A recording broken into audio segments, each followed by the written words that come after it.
Hey everyone, welcome once again to Storytime with Spidey. It's me, your host, your friendly neighborhood Spider-Man, with another fun, exciting tale. I gotta tell you, I love doing this.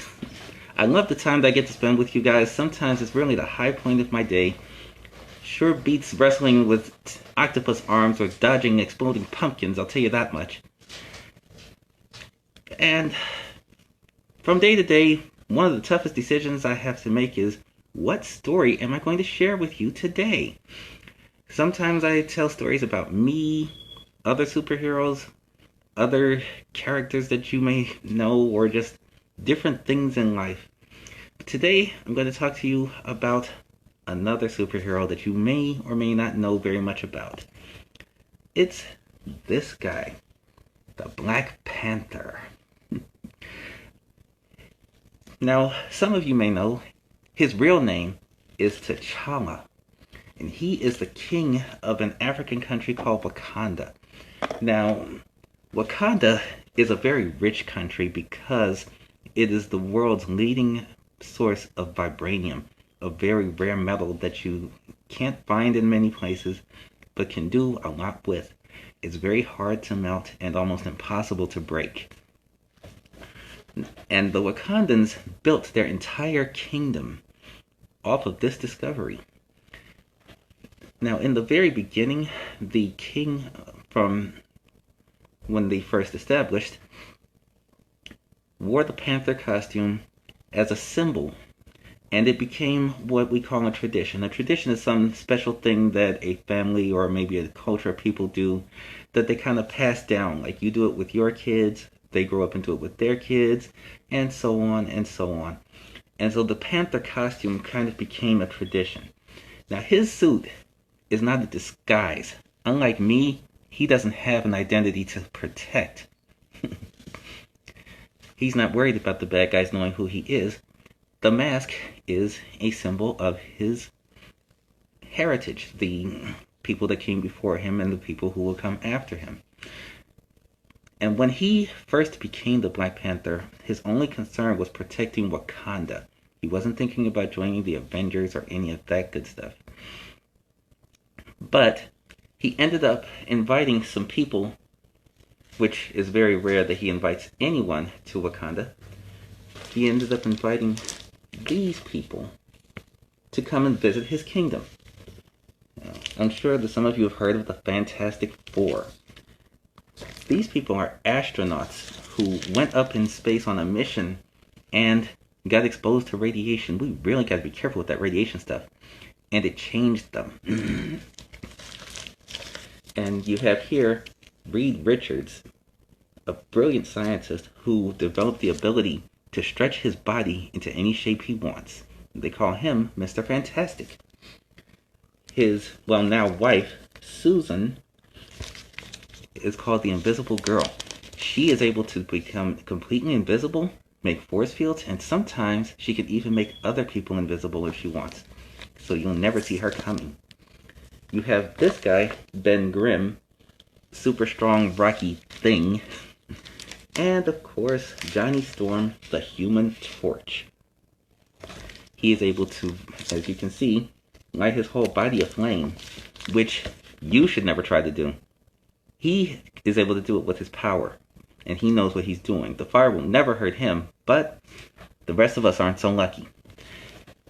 So, T'Challa invited the Fantastic Four to come and visit him in Wakanda, and then the craziest thing happened. He attacked them. He attacked them one by one and actually defeated them, which at the time seemed almost impossible. The Fantastic Four at the time was just the most awesome hero team there was, because we didn't even have the Avengers yet. And then he revealed that he did not hate them. He wasn't wanting to hurt them or anything like that. He just wanted to see if he could. He had been newly crowned the king, and like I lost my uncle, T'Challa lost his father, King T'Chaka, to a very bad man named Claw. And after all the years that he had been training and practicing and learning to fight, he had never had a real battle before. So he was testing himself against some really powerful people before going after Claw, because Claw had to pay for what he had done.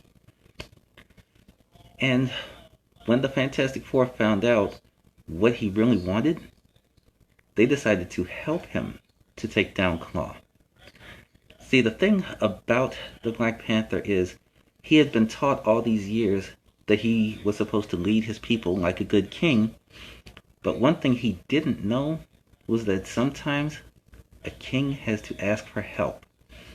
We all have to ask for help from time to time, because as good as you are at what you do, as smart as you might be, whatever the case might be, there are going to be times when you can't do it all alone. And it's okay to ask someone for help, as long as you're not trying to get them to do all of the work for you. I know there's been many a time that I have had to get some help taking down a bad guy. Sometimes I'll talk to Daredevil, Captain America, whoever I can find, because although with great power comes great responsibility, I can't do everything myself, and I can't be everywhere. T'Challa had to learn the value of friendship and teamwork, which was very important, and it made him a better person and a better king, and definitely a better superhero. When the time came for him to join the Avengers, he knew how to work with other people.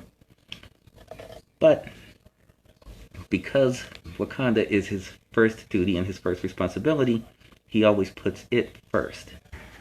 Understandably enough. And you can see he's really a good guy. Now, the cool thing about him, he actually does have some powers. He's very strong, fast, what they call agile, meaning that he's very flexible, has quick reflexes, and can do cool flips and things of that sort. And he gets his power. Now, he wasn't bitten by a radioactive cat. There's an herb, a plant that grows only in Wakanda, called the heart-shaped herb. And pretty much only people of the royal bloodline are supposed to eat it. When he took of it, he gained all this strength. I actually tried it once because I was really sick, and he let me. I did not take it on myself to go in the garden. I would never do that. But that is where his power comes from. His suit is made largely out of vibranium, the stuff we talked about earlier, which is good because it can protect him against bullets and just about anything else that could harm him. It can't protect him from everything, but it makes it harder for him to get hurt. Very important if you're going to be fighting bad guys. And he is a very, very useful member of the team. And that's all the time we have for today. I hope you enjoyed learning about my buddy as much as I enjoyed talking about him. And until next time, Excelsior!